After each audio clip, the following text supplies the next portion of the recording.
कि जैसे हम कहते हैं कि कली कलमश नाशनम इति षोडशकम नाम। तो अगर कोई नाम अच्छा, जैसे हम देखते हैं गोपाल कृष्ण महाराज ज़्यादातर प्रश्नों के उत्तर देते हैं कि अटेंटिव चैंटिंग करो, है ना। उनके पास बहुत प्रश्न लेके जाओगे तो उनका एक जवाब रहता है कि आपकी चैंटिंग अटेंटिव हो रही है। तो ऐसा तो नहीं है कि हमारे प्रश्न और उत्तर, मतलब हमारा जब भी ढंग से नहीं होता है, ये अनर्थ ये सब वहीं क्यों नहीं रहते हैं ऑलमोस्ट ना हम लोग। तो जब पे मतलब जब से तो सभी तरह का नष्ट हो जाएगा ना, अर्थ भी नष्ट हो जाएंगे, वैराग भी आ जाएगा, सब आ जाएगा अगर जब अच्छा हो जाए तो। और जब मैं वो सब नाम अपराध और वैष्णव अपराध सबके कारण वो सब जब की सारी क्वालिटी खत्म हो जाती है। तो वो जब एक बहुत बड़ी चीज है, मुझे लगता है हम लोग उस पर ध्यान नहीं देते हैं और सब कुछ गड़बड़ होता है एक्चुअली। इसके बारे में प्रभु जी कुछ प्रकाश डाल सकते हैं तो अच्छा रहेगा हमारे लिए। वास्तव में आपका बहुत अच्छा पॉइंट है। वास्तव में पूरी एक पैकेज डील है ये। अगर हम बोलें जैसे नवदा भक्ति है, नवदा भक्ति में आप किसी भी एक अंग से पूर्णता प्राप्त कर सकते हैं, हाँ कर सकते हैं। और हमारे पास उदाहरण है कि एक ही भक्ति के एक अंग का पालन करने से पूर्णता प्राप्त हो गई। परीक्षित महाराज को श्रवण से प्राप्त हो गई, सुखदेव गोस्वामी को कीर्तन से प्राप्त हो गई। हमारे पास अम्बरीश महाराज का भी उदाहरण है। उन्होंने नवदा भक्ति के सारे अंगों का उन्होंने पालन किया। उन्होंने अपनी सारी इंद्रियां भगवान की सेवा में लगा दी उन्होंने। तो क्या केवल जप करने से पूर्णता प्राप्त हो सकती है? बिल्कुल हो सकती है, इसमें कोई शंका नहीं है। लेकिन हमारे इतने कल्मश हैं, हमारे हृदय में इतनी काम वासनाएं भरी पड़ी हैं कि हमें बार बार हरि नाम की महिमा सुनने के लिए, बार बार भगवान कृष्ण की महिमा सुनने के लिए हमें भक्तों के संग की आवश्यकता पड़ेगी ही पड़ेगी। और फिर भक्ति विनोद ठाकुर कह रहे हैं, एकाकी अमार नाही पाए बल हरिनाम संकीर्तने। हरिनाम संकीर्तन महत्वपूर्ण तो है, लेकिन अकेले नहीं किया जा सकता, अकेले करना संभव नहीं है। जब अकेले करना संभव नहीं है, भक्तों का संग चाहिए, तो फिर ये सारी चीज़ें, श्रवण भी आ जाएगा उसके अंदर भक्तों से कैसे व्यवहार करना है, वैष्णव सदाचार भी आ जाएगा, सेवा अपराध भी आ जाएंगे, नामापराध भी आ जाएंगे। हर भक्ति के सारे अंग उसके अंदर अपने आप से आके शामिल हो जाते हैं। इसलिए जब से पूर्ण सिद्धि प्राप्त हो सकती है, लेकिन अभी हम उस स्तर पे नहीं है और ना ही अकेले भक्ति करना उचित है। भक्तों के संग में रहकर ही, उनके सानिध्य में रहकर ही हमें भक्ति करना चाहिए। इसीलिए ये जो सारी शंकाएं हैं, सारी समस्याएं आती हैं, फिर हम भक्तों से उन समस्याओं का समाधान उसके बारे में पूछते हैं। और जब समाधान होता है, हमारी श्रद्धा और गाढ़ी हो जाती है, फिर हम आगे बढ़ते हैं। तो उससे क्या होता है कि जो भी, जैसे ये हम वैष्णव संग कर रहे हैं, क्वेश्चन आंसर चल रहे हैं, इसका गोल क्या है? इसका गोल है कि हमारा जप अच्छे से होना चाहिए। अगर हमारा जप अच्छे से हो रहा है, इसका मतलब हम अच्छी तरह से वैष्णव संग ले रहे हैं। हमारी जप में कितनी रुचि बढ़ रही है, उससे हमें पता चलेगा कि हमारा वैष्णव संग ठीक चल रहा है कि नहीं चल रहा। तो प्रभु जी का ये पॉइंट बिल्कुल ठीक है कि हमें अपने जप की ओर भी हमें ध्यान देना चाहिए कि हमारा जप भी ठीक चल रहा है कि नहीं चल रहा। ऐसा नहीं है कि हम दुनिया भर की संपत्ति इकट्ठी कर लें, ज्ञान इकट्ठे कर लें, लेकिन जप के अंदर ही हमारी कोई रुचि, हमारा कोई इंटरेस्ट ना तो है, ना डेवलप हो रहा है, तो फिर कहीं ना कहीं प्रॉब्लम है। उसको फिर ढूंढना पड़ेगा, उस पर काम करना पड़ेगा। फिर आप भी यही कह रहे हैं? बिल्कुल सही कह रहे हैं। मतलब अल्टीमेटली टारगेट तो जप ही है ना, हाँ, क्रियाओं का। जी जी। और ये भी कहते हैं कि जब से आपको पता लग जाएगा, क्योंकि जैसे आपने बोला है भाई कि जब अगर ढंग से नहीं हो रहा तो कहीं गड़बड़ चल रही है, हाँ जब से पता लग जाता है मैं क्या कर रहा हूँ। हाँ हाँ,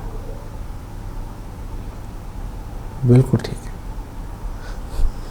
चलो अभी 8:36 हो गए।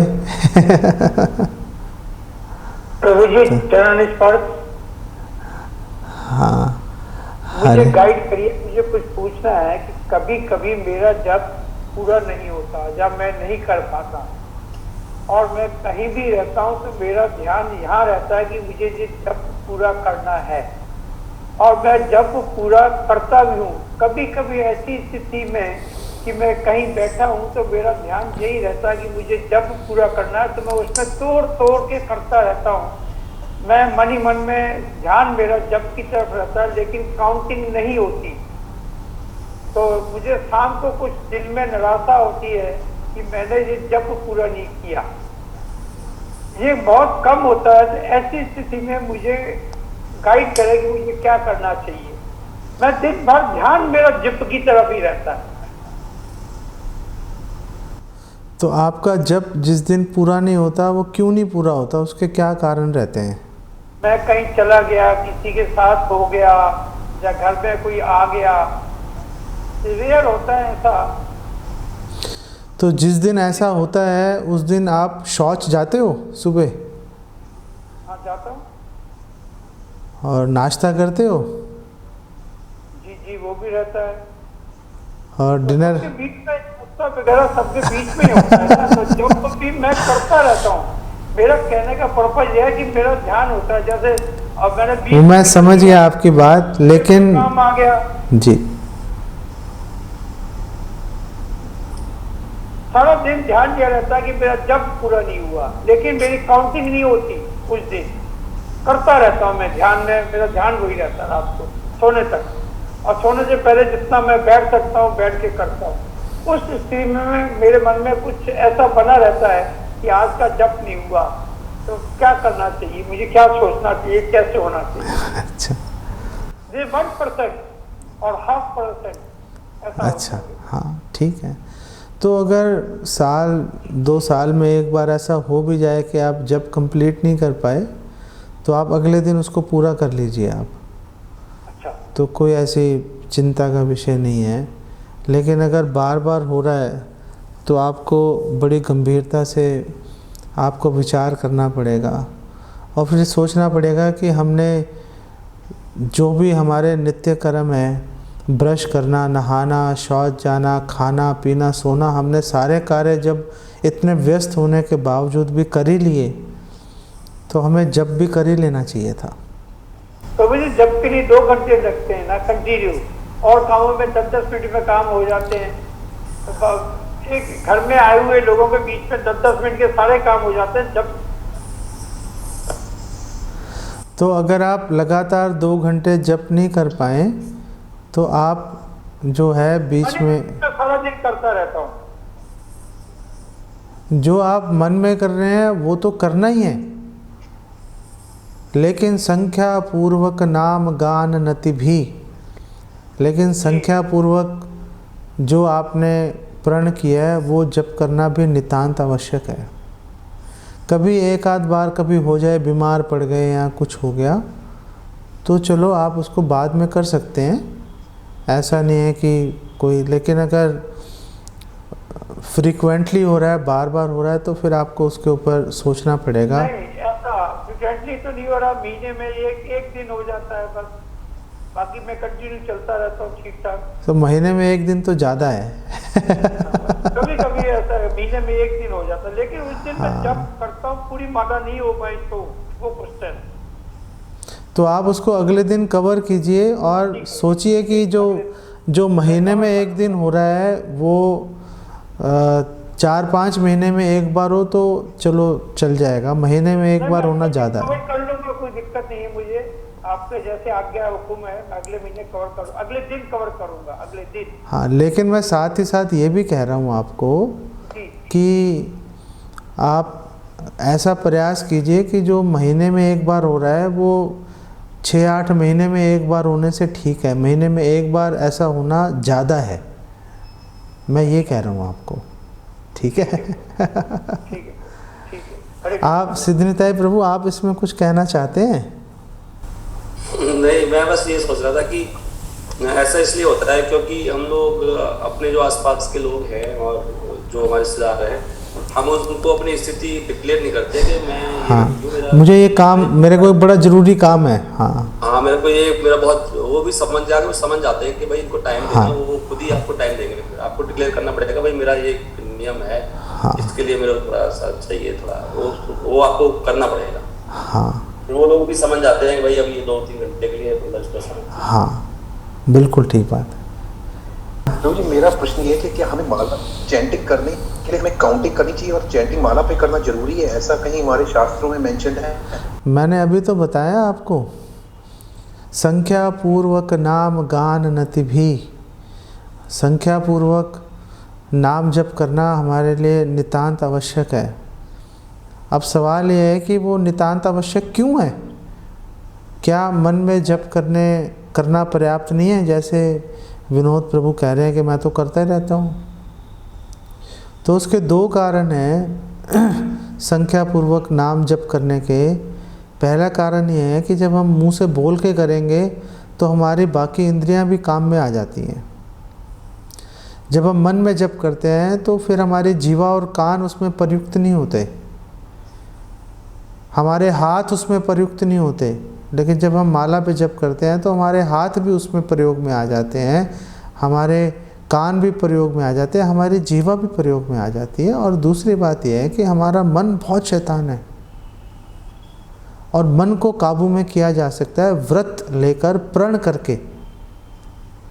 अगर हमने प्रण ने लिया कि ये काम करके ही रहूँगा, तो फिर आज नहीं तो कल मन हमें घसीट के ले जाएगा।